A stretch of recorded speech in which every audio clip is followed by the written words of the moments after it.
حضرت شیخ احمد مجدد الفسانی علیہ رحمہ فرماتے ہیں، جو شخص اپنے اوپر 10 چیزوں کو لازم کر لیتا ہے تو لازمی نتیجہ یہ ہوتا ہے کہ وہ متقی بن جاتا ہے۔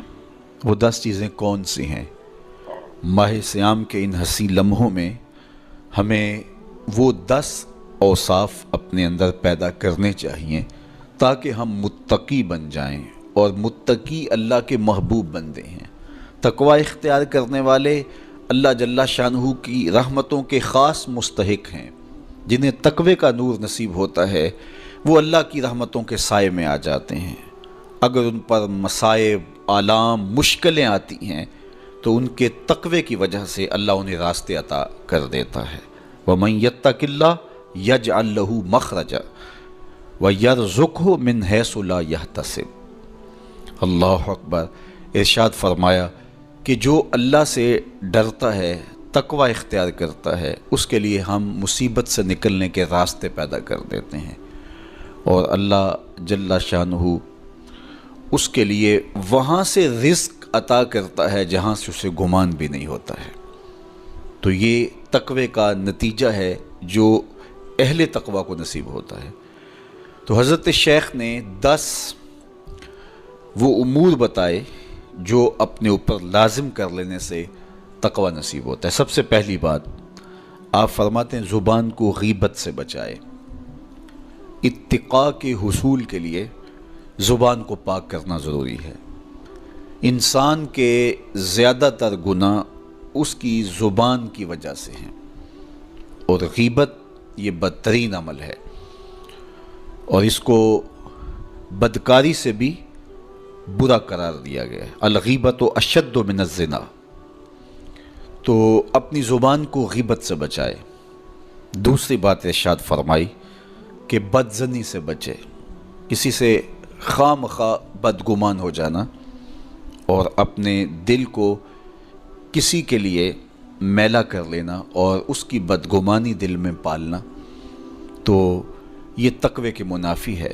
تو کسی کی بدگمانی سے، بدظنی سے اپنے دل کو بچائے، زبان کو غیبت سے بچائے، دل کو بدگمانی سے بچائے، اور مسخرہ پن سے بچے۔ بات بات پہ ٹھٹھے مار کے ہنسنا اور اس طرح کی زندگی بسر کرنا۔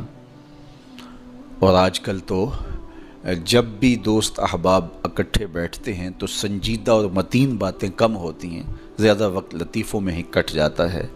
انسان کو خوش مزاج ہونا چاہیے، اس کی طبع میں شگفتگی ہونی چاہیے، لیکن شگفتگی، خوش مزاجی اور مسخرہ پن میں فرق ہے، اس کو سمجھنا چاہیے۔ سنجیدہ اور متین زندگی یہ مومن کی زینت ہے، انسانیت کا حسن ہے۔ اس لیے تقوی کے حصول میں مانع ہے مسخرہ پن۔ اگر کوئی شخص متقی بننا چاہتا ہے تو اس کو سنجیدہ اور متین بننا ہوگا۔ طبیعت کی خوش مزاجی یہ معنی نہیں ہے، لیکن مسخرہ پن اور چیز ہے، اس سے روک دیا گیا۔ چوتھی چیز حضرت شیخ احمد فرماتے ہیں کہ اپنی آنکھ کو حرام سے بچائے۔ اپنی آنکھ کی حفاظت کرنے سے تقوی حاصل ہوتا ہے۔ جب آنکھ خراب ہوتی ہے تو دل خراب ہوتا ہے، جب دل خراب ہوتا ہے تو پھر پورا بدن خراب ہو جاتا ہے۔ اس لیے وہ دروازہ جو کھلا ہے اور اس سے بدی شر اندر اتر رہی ہے، اور پھر اس سے آپ کا سارا نظم ہستی برباد ہو رہا ہے، تو اس دروازے کو بند کریں۔ تو اپنی آنکھ کو حرام سے بند کریں۔ پانچویں چیز ارشاد فرمائی ہمیشہ سچ بولے۔ جھوٹا شخص کبھی متقی نہیں ہو سکتا۔ اتقاء کے حصول کے لیے اپنے آپ کو سچ کا خوگر بنانا ہوگا۔ سچ کے بغیر کبھی نہ بولیں۔ جھوٹ بولنے والے کی زبان سے شر پھیلتا ہے، اور جب کوئی شخص جھوٹ بولتا ہے تو حدیث پاک میں آتا ہے اس سے بدبو نکلتی ہے، جس کو عام لوگ تو نہیں سونگھ پاتے، لیکن اللہ کے فرشتے 1 میل دور پیچھے ہٹ جاتے ہیں۔ تو مومن سچا ہوتا ہے، مومن جھوٹا نہیں ہوتا، اور تقوی کے حصول کے لیے سچ شرط ہے۔ چھٹی چیز ارشاد فرمائی ہر حال میں اللہ کا احسان مانے۔ جب کوئی بھی انسان پر بہتری آئے تو اس وقت یہ کہے کہ یہ میرے رب کا احسان ہے کہ مجھے یہ حاصل ہوا ہے۔ بہت سارے لوگ اپنی محنت کا نتیجہ قرار دیتے ہیں کہ یہ میں نے کیا تو اس کے نتیجے میں یہ ملا۔ بسا اوقات آپ کتنا سیدھا کام کر رہے ہوتے ہیں، کتنی محنت کر رہے ہوتے ہیں، لیکن نتیجہ اس کے برعکس آ رہا ہوتا ہے۔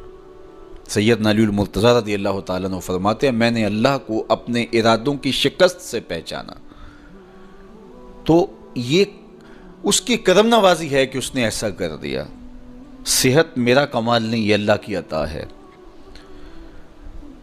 علم میرا کمال نہیں، یہ اللہ کی عطا ہے۔ لہجوں کی خوبصورتی یہ اس کی عطا سے ممکن ہے۔ اس نے آنکھوں میں روشنائی رکھی، اس نے توفیق عمل نصیب فرما دی، اس نے اچھائی کی راہوں پہ گامزن کیا۔ ماہ صیام میں روزہ رکھنے کی توفیق ہوئی، صلاۃ التراویح میں حاضری کا موقع میسر آیا، دیگر صالح اعمال تلاوت کلام مجید نصیب ہوئے، تو مت سمجھے کہ یہ کوئی میرا کمال ہے۔ اللہ کا احسان مانے گا تو غرور پیدا نہیں ہوگا، تکبر پیدا نہیں ہوگا۔ تو ہر حال میں اللہ کا احسان مانے، جو بھی خیر اس کو ملے وہ کہے یہ میرے رب کی طرف سے ہے، اور اگر اس کا کرم نہ ہوتا تو یہ عمل مجھے نصیب نہ ہوتا۔ اور کتنے عمل ہیں کہ نصیب ہونے کے بعد عجب سے، تکبر سے، ریاکاری سے برباد ہو جاتے ہیں۔ کیتی کتری پئی کھو محمد تے سکہ بنیا زردہ، کتنے عمل ہیں کہ برباد ہو جاتے ہیں، تکبر آ گیا، عجب آ گیا، ریاکاری آ گئی، تو یہ اس کی طرف سے ہی ہے۔ تو جب یہ کہے گا تو عجب، تکبر، غرور کچھ پیدا نہیں ہوگا، تو پھر عمل قبول ہوگا اور انسان تقوی کی منزل تک پہنچے گا۔ ساتویں چیز، اپنا مال راہ حق میں خرچ کرے، ناحق راستے پر ایک درہم بھی خرچ نہ کرے۔ کمایا ہوا مال راہ حق میں خرچ کرنے سے اتقاء کی دولت نصیب ہوتی ہے۔ اللہ قیامت کے دن بندے کے قدم اپنے حضور سے ہٹنے نہیں دے گا جب تک اس سے 3 سوال نہیں کر لے گا۔ ان میں سے ایک سوال یہ ہوگا کہ مال کمایا کہاں سے، مال خرچ کہاں کیا۔ جس طرح مال حلال کمانا ضروری ہے، مال کو جائز جگہوں پہ خرچ کرنا بھی ضروری ہے، حق کے راستے پہ خرچ کرنا بھی ضروری ہے۔ اس لیے یہ اپنی طبع کے اندر لازم کر لے کہ کبھی بھی اس کا مال کسی ناجائز اور فضول کام میں خرچ نہ ہو، راہ حق میں اس کا مال لگے۔ 8ویں چیز، نفس کے لیے کبھی بڑائی بلندی نہ چاہے، اس سے طبیعت میں سرکشی آئے گی اور تقوی کے راستے میں یہ عمل مانے ہے۔ اور نمازوں کی حفاظت کرے۔ نمازوں کی اگر حفاظت نہیں کرتا تو باقی سارے عمل اس کے پاس ہیں، تو وہ متقی کیسے بن سکتا ہے؟ چونکہ یہ تو اسلام کا بنیادی فریضہ ہے جو اہل ایمان پر لازم کیا گیا ہے، جو کسی صورت کے اندر بھی، حتیٰ کہ حالت بیماری کے اندر بھی معافی جس کی نہیں ہے، سفر کے اندر بھی نماز کی معافی نہیں، مختصر کر دی گئی، قصر کر دی گئی، لیکن معافی نہیں دی گئی، حالت جنگ کے اندر بھی اس کی معافی نہیں ہے۔ تو نمازوں کی محافظت کرے۔ اور 10ویں چیز، حضرت شیخ فرماتے ہیں عقیدوں کی صحت کا خیال رکھے، اپنے عقیدے، اپنے نظریات خوبصورت رکھے۔